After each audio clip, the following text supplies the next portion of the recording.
Comment commencer? Comment oser dire qu'on commence quand tout nous a précédés?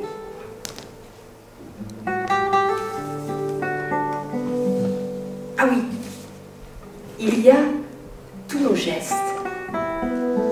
Avez-vous remarqué tous ces gestes futiles qui habitent nos vies?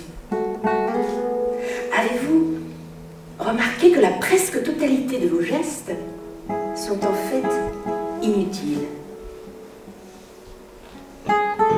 Que cherche-t-il à tâtons? Mais que dessine-t-il?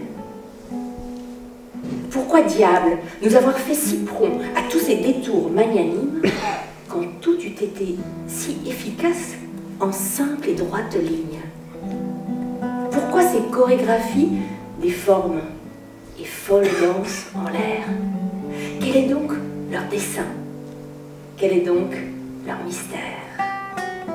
Ôtez les trajets de l'exactitude vectorielle et vous trouverez la vérité des détours du réel. Ôtez les déplacements fléchés qui visent l'utilité. Ôtez les gestes de travail, transport, achat, alimentation. Vous savez, toutes ces actions du dessus du tapis qui semblent fonctionner dans l'utile de nos vies, depuis les petits matins jusqu'à la presque nuit. Ce dessus du tapis où tout est calcul, des entrées et des sorties, et où l'on s'imagine que tout commence et tout finit, où l'on ne fait qu'examiner les débuts sans étendre l'oreille pour sentir l'origine, où l'on voit les rouages de la grande mécanique sans même percevoir son élan fantastique, ce formidable élan qui nous met en mouvement sous des tapis volants. Depuis tout petit, soyez réaliste, nous avait-il appris. Rien n'existe en dessous du tapis. Le réel est impossible. Rien n'existe avant que d'exister sur le tapis de la réalité. Voyons, le réel est l'affaire des artistes, des enfants et des fous, de quelques philosophes ou de quelques mystiques, et puis un point c'est tout. Et surtout, que jamais rien ne filtre de dessous le tapis. Feu rouge, rond-point et ses trottoirs, circuler, il n'y a rien à voir. Le pas encore connu, on en viendra à bout. De ce qui est connu, allez, contentez-vous. Et que la poussière retourne à la poussière, tapis sous le tapis, ce n'est pas notre affaire. On a failli y croire à cette grande affaire. On y a même longtemps cru, car les tapis étaient de bien fort beaux tapis, et puis on s'habitue à tout quand ça a l'air joli. Personne n'avait pensé à regarder l'envers, puisqu'on s'était tous mis d'accord qu'il n'y avait pas d'envers. Ah, fossiles et cœurs de pierre de nos imaginaires en surdité volontaire.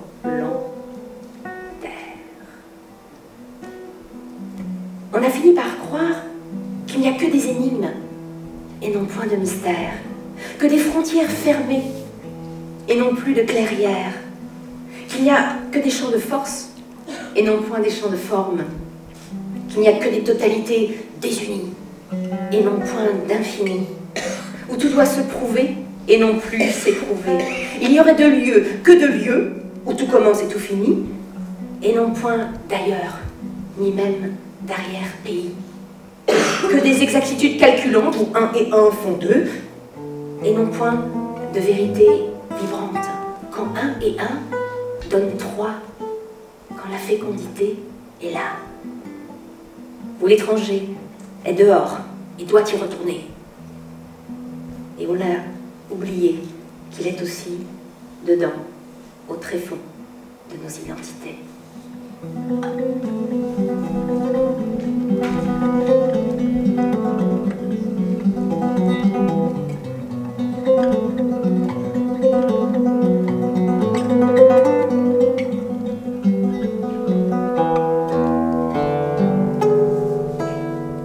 Fermez les yeux et vous verrez.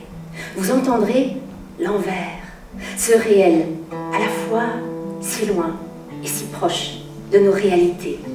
Une chance là nous est offerte à qui veut bien tout suspendre et relever la tête. Oser creuser le fond sincère de la réalité. C'est d'ailleurs fort troublant, n'est-ce pas, que tout soit déjà là, sans demander d'autre sagesse que ralentir le pas. Enfoncez-vous sans distance au creux des apparences. Le réel est là, qui nous tend les bras dans les entrelacs tapissés de la réalité. Car voici le secret. La réalité cache une porte d'entrée.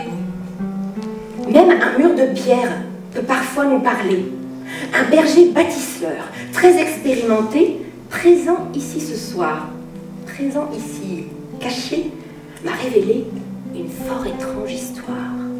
Les pierres ont un visage et discutent entre elles. Le réel est bien là et lui a souvent parlé. Ah, quand on sait réellement écouter. Aussi, dès demain, soyez aux aguets. Il n'est qu'à suivre ces frayeuses de chemin. Quittez la main qui attrape pour la main qui caresse. Quittez le regard qui découpe pour celui qui embrasse. Et c'est le monde qui s'ouvre, plus vaste que ce qu'il y a de plus vaste.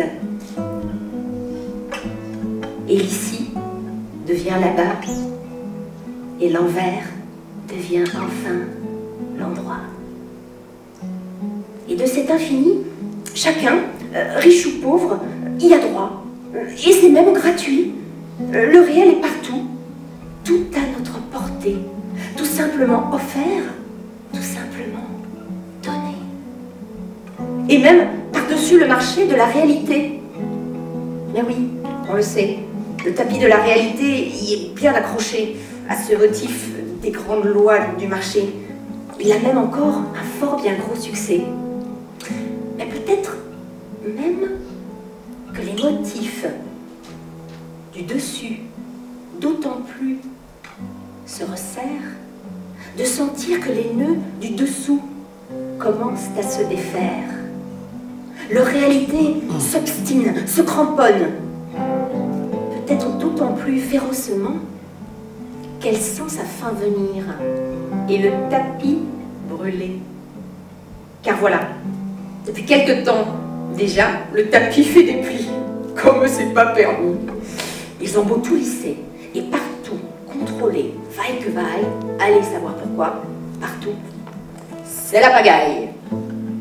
C'est à n'y rien comprendre. Le tapis fait des siennes, colonisé qu'il est par de nouveaux motifs et par de nouveaux thèmes. Bon gré, malgré nous, quelque chose a poussé, mais on ne sait pas d'où. Peut-être par en dessous. À vrai dire, on ne sait plus trop comment tout cela a commencé. Mais on s'y prend les pieds, les grands comme les petits. Voyez la bande à Bayrou et toute la compagnie. C'est que le réel est en flagrant délit de soulever leur grand tapis. Depuis quelque temps, avez-vous eu vent de certains soulèvements? Les ronds-points sont de retour, mais cette fois par de sacrés détours. Un élan s'est levé. On le croit citoyen, on le voit citoyen, mais il n'est que l'écho réel, réellement amplifié de quelques vagues sous-marines, quelques puissances clandestines. Elle annonce leur ruine, mais aussi, entendez cela, la naissance d'un monde qui par-dessous tambourine. Car voici venir les jours, chers amis, où l'on n'est plus carpette, où on peut enfin lire les trous dans la raquette, où il est temps de dire les dessous de l'affaire, en tambour et trompette, j'aurais pu dire paillettes. Oui, c'est une grande nouvelle. Le réel est bien réel, et il est fort en musique. Il propose de nouvelles harmoniques, qui déjà nous traversent et nous soigne, peut-être. Entendons sa musique jusque dans ses moindres plis. La joie arrive, chers amis, par-dessous le tapis.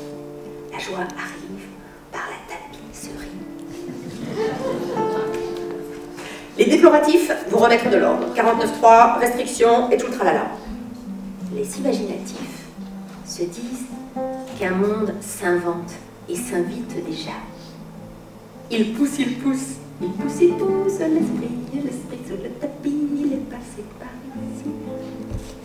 Il veut faire accoucher la conscience nouvelle, plus celle qui a tout séparé, dominé, exploité, disséqué, et dont bientôt en février nous ferons le procès.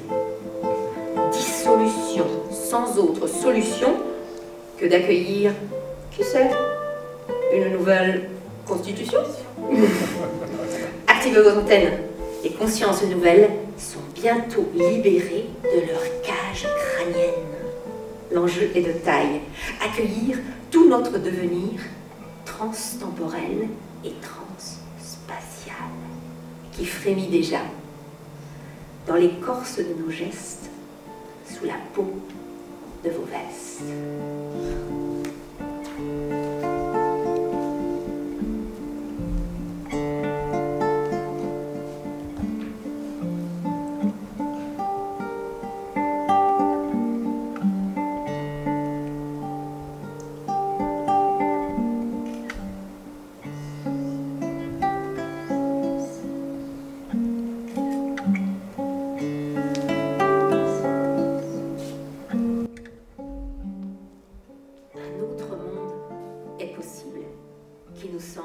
Impossible, tout prêt à advenir. Avec Bruno, depuis un moment déjà, on l'entend. Il arrive. Écoutez, le prendre soin. L'envie de respirer autrement. On en a tant besoin. De nouveaux droits pour la nature, des expérimentations de terrain, de nouvelles façons d'enseigner, de nous considérer hommes, femmes, femmes, éphémères et êtres de lisière. Ce nouveau tapis de la prochaine réalité, il nous reste à le tisser ensemble. Et si, au lieu de la concurrence, on tissait la connivence, au lieu de l'action mécanique, on soutenait nos devenirs quantiques.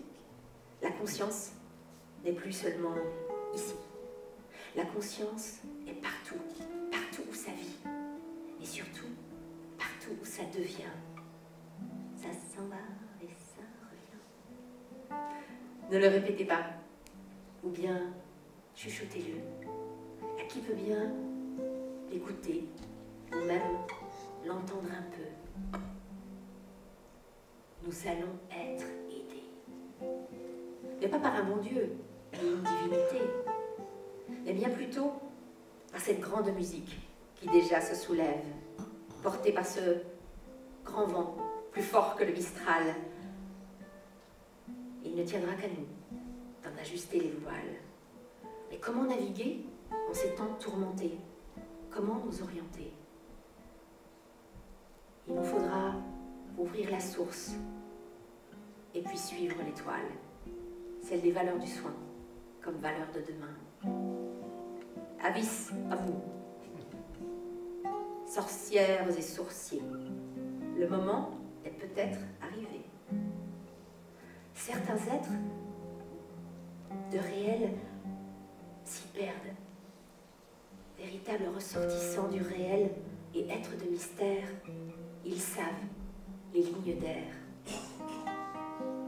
Moussaillons, tendez vos pavillons, nous partons à l'envers, respirez les poètes d'aujourd'hui et d'hier.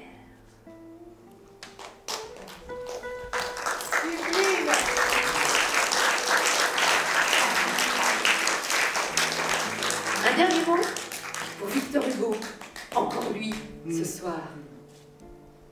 Car oui, chose inouïe, c'est au-dedans qu'il faut voir le dehors. Si vous abandonnez ces faits, prenez garde. Les charlatans s'y logeront, et les imbéciles aussi. Mais de quel droit dites-vous à l'inconnu, je ne t'examinerai pas? Ce qui est puéril, c'est de se figurer qu'en se bandant les yeux devant l'inconnu, on supprime l'inconnu.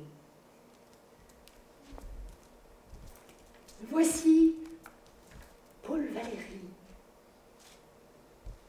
Que serions-nous sans le secours de ce qui n'existe pas? Que serions-nous sans le secours de ce qui n'existe pas? Oh, Nietzsche, là, on avait dit des poètes, pas des philosophes prophètes. La vérité arrive sur des pattes de colombe. Il faut tendre l'oreille pour l'entendre venir. Et pour finir, deux copains de Vevey. Bonne foi, pour commencer. Il faut laisser la porte ouverte au souffle qui veut entrer. Le vrai lieu est celui où l'on perd la route.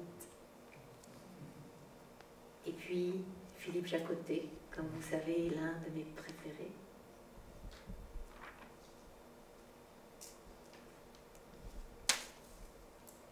Dans le sombre des arrois qui nous privent de toute maîtrise et nous dictent quelquefois des paroles discordantes que l'on hésite à reconnaître pour siennes. Et néanmoins, encore, devant nous, ces dernières frayeuses de chemin, si frêles qu'on aura du moins encore su dire, sinon suivre, aussi loin qu'il eût fallu. Alors voilà ce que on voulait vous dire ce soir avec Bruno et tous les amis de la riposte poétique. Et rappelez-vous, notre mot d'ordre et de désordre. Soyons, soyez, soyeurs, levons-nous, c'est l'heure.